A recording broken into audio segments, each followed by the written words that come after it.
Welcome to the deep dive. Today we're jumping right into, well, how learning actually works, or maybe sometimes doesn't, inside our schools. That's right. It's a huge topic. It is.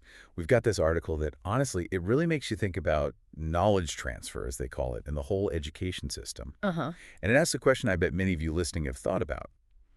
Is the way we usually teach, the traditional classroom, really the best way to get knowledge, like really lodged in students' brains? Yeah. Is it truly effective for deep understanding? Exactly. So our mission here is to unpack how knowledge flows or maybe where it gets, bottlenecked in education. And we want to explore some pretty different ideas being put forward. Some alternative approaches. Right. So let's start with that big thought. Think about a standard classroom, teacher at the front. Are we actually getting the most out of that setup for students to absorb and, crucially, use what they learn? That really is the central question, isn't it? And this source, well, it suggests we might be missing a trick. How's It brings up this potential issue that even when you have really dynamic, high-class motivational teaching, there's a worry that the students' own interest, their drive to learn, might actually be going down. Hmm. That sounds counterintuitive. Great teaching should mean more engagement, shouldn't it? You'd think so. It's a bit of a puzzle. We're putting effort into instruction, but are the students really connecting and benefiting in the way we hope? Yeah. And the article offers a possible reason. It mentions something really practical: time. Ah, yes. Time in the classroom. Right. In a packed school day with all the subjects and activities, do students actually get enough, dedicated time to really wrestle with the material? Time to read properly, think critically, solve problems related to what's being taught. Exactly. It taps into that feeling, and maybe you felt this too, of just being bombarded with information. You get so much thrown at you, but the chance to properly digest it feels limited. Yeah, that feeling of limited time for real processing is crucial, and this is where the article pivots, introducing a different angle on education. Okay, what's the angle? So instead of basing education mostly on how the teacher's brain works to deliver information, it proposes this thing called learnography. Learnography. Yeah, learnography. It's about focusing squarely on the working circuits of the student's brain, how they actually learn. Okay, that's a significant shift in focus. From the teacher delivering to the student receiving and processing. It really is. It's about understanding and, crucially, leveraging the student's individual learning mechanisms. So, learnography, student brain focus. How does that translate into practice? What changes in the classroom? Well, the idea presented is training students to become small teachers. Small teachers. Yes, in 7 specific fields of knowledge transfer. And this happens within something they call the Classroom Operating System, or CROS. CRS. Okay, so that's like the framework. Kind of the environment, yeah. Yeah. And learnography is the student-focused method working inside CROS. The small teachers concept seems to be about empowering students, making them more active in their own learning, and maybe even helping peers. That definitely sounds like it would shake up the usual classroom vibe. Yeah. And you mentioned something else connected to this.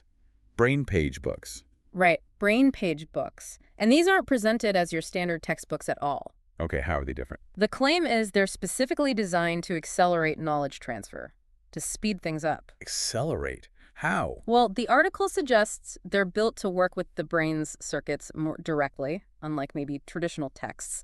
The exact design isn't fully laid out here, but the principle is aligning the material with cognitive processes to make absorption faster. Okay, aligning with brain circuits. And here's the part that probably make a lot of people listening lean in. The article makes this really bold claim Which is? that using this learnography approach with these brain page books, everything needed for learning could potentially be finished during school hours. The homework angle. Yes. No more homework just for practice. No more parents needing to step in as tutors every night. I mean, that's a massive change if it actually pans out. It's a huge proposition, absolutely. It addresses a major pain point for students and families. And if you connect that to the bigger vision, Go on.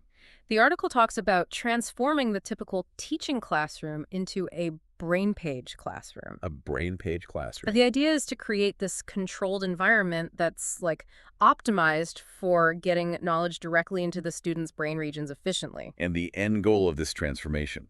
The desired result is producing what they term high-performing, pre-trained students. Pre-trained. Interesting phrasing. And this isn't just a niche idea, is it? They mention a model. Right, the tactile model. Yeah. It's presented as a kind of universal theory for knowledge transfer, aiming to create these small teachers system-wide. It really does sound like a fundamental rethink. It definitely does. And a big part of this tactile model, this rethinking, seems to involve something called motor knowledge. Yes, Yeah. specifically book-to-brain motor knowledge transfer. Motor knowledge, like physical movement. Exactly. They put a lot of emphasis on pencil power. Pencil power. I like that. What does it mean? It's the idea that the physical act of writing, the precise motor control of your fingers when forming letters and notes, is deeply connected to how the brain learns and locks in information. This precise finger mapping links to the brain's learnography. So it's not enough to just read or listen passively. The doing, the writing is critical. That's the argument, that this physical engagement is key for advancing knowledge, and they take it further. How so? The article suggests that this motor knowledge, the physical activity involved, might actually induce neurogenesis. Creating new brain cells. That's the implication. And increasing gray matter in the hippocampus, which, is vital for memory and learning.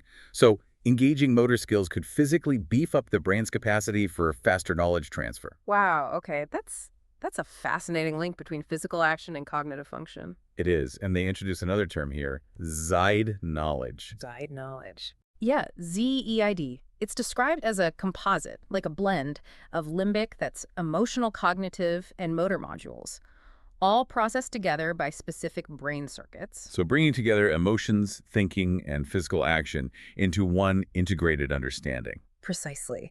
It emphasizes this holistic view of learning where different brain functions work together, processed by particular networks, to create knowledge that's maybe richer and easier to access. Now, it sounds like this perspective is pretty critical of the current system. Oh, definitely. The article explicitly argues that the traditional cognitive model of school system couldn't activate gray matter growth in the logic circuits of students' prefrontal cortex. That's a direct hit on the standard approach, Yeah. saying it doesn't stimulate key brain areas for logic. It's a strong claim, yes. And their proposed fix comes back to that physical aspect. The pencil power. Exactly.